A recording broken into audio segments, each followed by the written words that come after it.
Good morning. solution@shouter में आपका स्वागत है।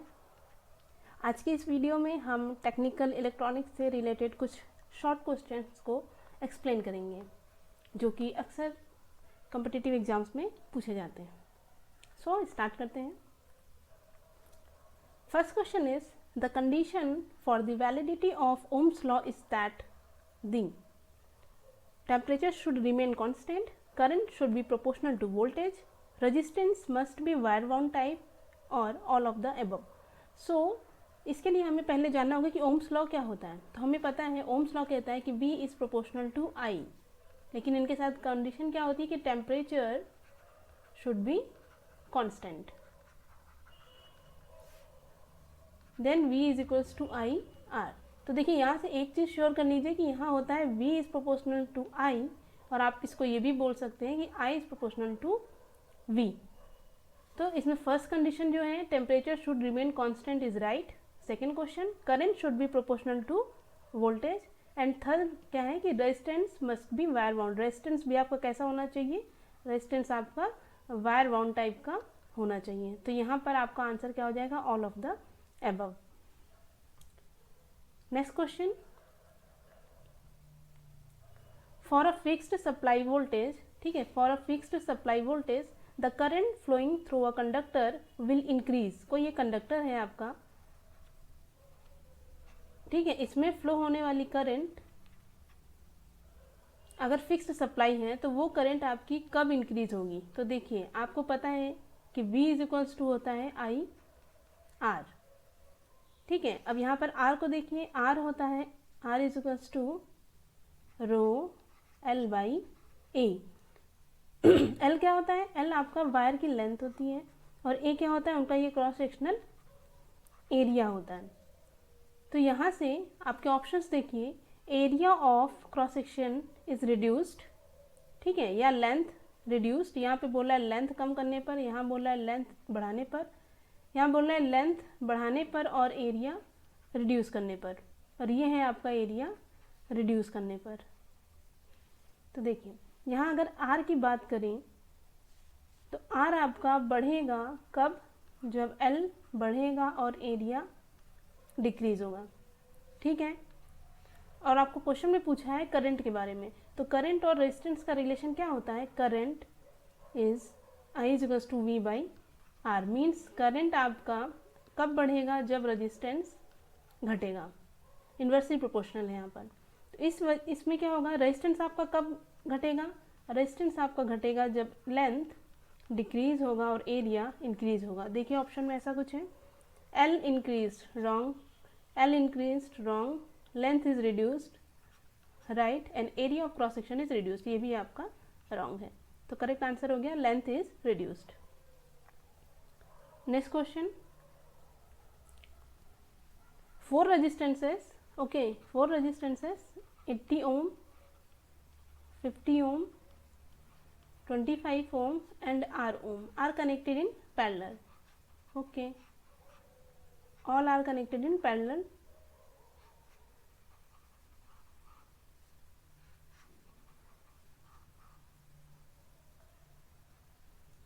Current through 25 ohm resistance is 4 ampere. Okay, let this is 80 ohm, this is 50, this is 25 and this is R ohm. Then 25 ohm resistance के cross जो current है वो है 4 ampere. तो आपको क्या पता करना है, total current of supply, total current आपकी यहाँ से इन हो रही है 10 एम्पियर, तो आपको रेजिस्टेंस की वैल्यू फाइंड करनी है। तो आपको पहली चीज़ पता है कि पैरेलल कनेक्शन में जो वोल्टेज होता है वो क्या होता है, सेम होता है। पैरेलल कनेक्शन में वोल्टेज सेम होता है। तो आप इस 25 वाले से वोल्टेज निकालिए, V is equals to I R, then V 25 ohm के क्रॉस क्या हो जाएगा, I हो जाएगा 4 इंटू R इज 25, 100 वोल्ट। तो देखिए 80 ओम के क्रॉस भी 100 होगा, 50 ओम के भी, इन सब के क्रॉस क्या होगा 100 ओम, 100 वोल्ट वोल्टेज होगा। अब देखिए यहाँ पर आपको टोटल करंट पता है, देन आप 50 ओम वाले रेजिस्टेंस में कितना करंट फ्लो होगा, I is equals to V by R, V is equals to 100, I is equals to 50, that is 2 ampere. इसी तरीके से आप फाइंड कर लीजिए I 80 ओम के क्रॉस, तो ये हो जाएगा 100/80, ये हो जाएगा नियरली अबाउट 5/4 एम्पियर। देन आपका यहाँ पे क्या लगा दीजिए, KCL, ठीक है। KCL लगाने पर क्या होगा, apply KCL, 10 ampere is equals to, इन चारों ब्रांचेस में फ्लो होने वाली करंट, तो I 80 ओम में हो गया 5/4, 50 में हो गया 2, 25 में हो गया 4, और इसमें कितना हो जाएगा 100/R। या फिर आप इसमें डायरेक्ट करंट पहले लिख लीजिए IR। तो यहाँ से आप IR फाइंड करेंगे, इसको सॉल्व करिए। IR आपका आएगा 2.75 एम्पियर। देन आप रेजिस्टेंस निकाल लीजिए, R is equals to V/I, V हो जाएगा 100 और I आपका हो जाएगा 2.75, ये हो जाएगा आपका 36.36 ओम।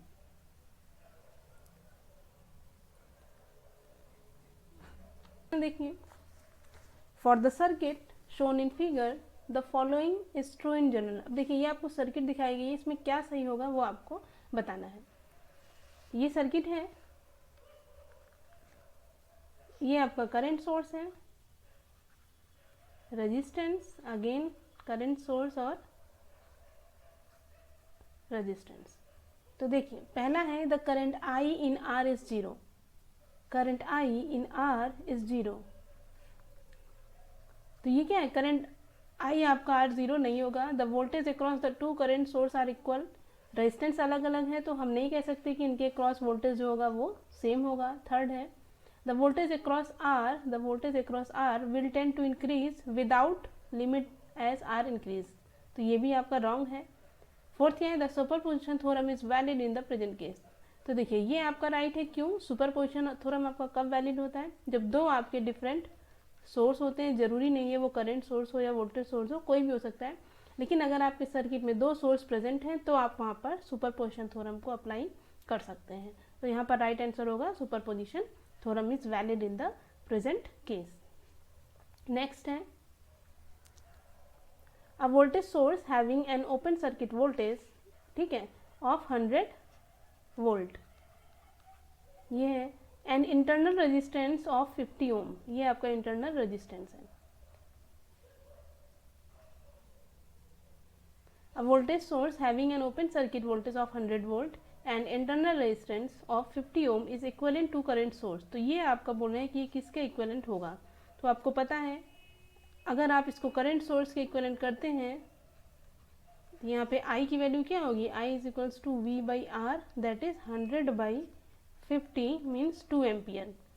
और आपको जो रेजिस्टेंस होता है वो सीरीज वाला पैरेलल में कनेक्ट कर दिया जाता है, सेम रेजिस्टेंस, तो ये हो जाएगा 50 ओम। तो इसके इक्विवेलेंट सर्किट आपकी ये बनेगी, means current source 2 ampere current source with 50 ohm resistance in parallel, first option. Next question, which one of the following gives the VI characteristics of an ideal voltage source. ठीक है, ideal voltage source क्या होता है, ideal voltage source वो होता है कि current आपका चाहे इंक्रीज हो चाहे डिक्रीज हो, कोई भी उसमें वेरिएशन हो, आपका जो वोल्टेज होगा वो सेम होगा। ठीक है, तो इसमें देखिए ऑप्शन क्या है आपका, ये तो आपका बिल्कुल गलत है, ये भी आपका गलत है। यहाँ देखिए, ये आपका ऑप्शन 2 सही होगा। क्यों सही होगा, इसमें I की वैल्यू चाहे पॉजिटिव हो चाहे निगेटिव हो, आपका जो वोल्टेज है वो क्या होगा, हमेशा कांस्टेंट होगा। लेकिन याद रखिए, अगर आपके ऑप्शन में ये ऑप्शन ना दे कि ये है, अगर ये दिया हुआ है तो आप इसी को लगाएंगे, लेकिन अगर ये नहीं दिया है तो आप ऑप्शन नंबर 3 को राइट करेंगे। तो फिलहाल यहाँ इस वाले क्वेश्चन